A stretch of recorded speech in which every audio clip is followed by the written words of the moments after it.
The Ballad of Mulan. Click, click, forever. Click, click. Mulan sits at the door and weaves. Listen, and you will not hear the shuttle sound, but only hear a girl sobs and sighs. Oh, tell me, lady, are you thinking of your love? Oh, tell me, lady, are you longing for your dear? Oh no, oh no, I'm not thinking of my love. Oh no, I'm not longing for my dear. But last night I read the battle roll. The Khan has ordered a great levy of men. The battle roll was written in 12 books, and in each book stood my father's name. My father's sons are not grown men, and all of my brothers, none is older than me. Oh, let me to the market to buy a saddle and horse, and ride with the soldiers to take my father's place. In the eastern market she bought a gallant horse, in the western market she bought a saddle and cloth. In the southern market she bought a snaffle and reins, in the northern market she bought a tall whip. In the morning she stole from her father's and mother's house. At night she was camping by the yellow river's side. She could not hear her father and mother calling her by her name, but only the song of the yellow river as its hurrying waters hissed and swirled through the night.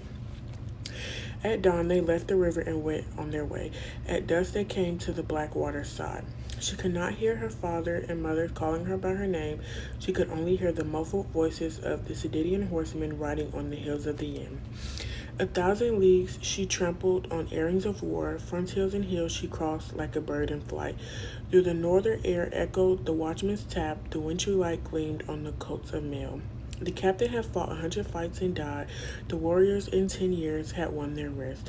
They went home, they saw the emperor's face. The son of heavens was seated in the hall of light. To the strong in the battle lordship and lands he gave, and of prize of money 100,000 strings. Then spoke to the Khan and asked her what she would take. Oh, Mulan asked not to be made a counselor at the Khan's court. She only begs for a camel that can march 1,000 leagues today to take her back home. When her father and mother heard that she had come, they went out to the wall and led her back to the house. When her little sister heard that she had come, she went to the door and roused her face afresh. When her little brother heard that his sister had come, he sharpened his knife and darted like a flash towards the pig and sheep. She opened the gate that led to the eastern tower. She sat on her bed that stood in the western tower. She cast aside her heavy soldier's cloak and wore again her old-time dress. She stood at the window and bound her cloudy hair. She went to the mirror and fastened her yellow combs. She left her house and met her messmates in the road. Her messmates were startled out of their wits.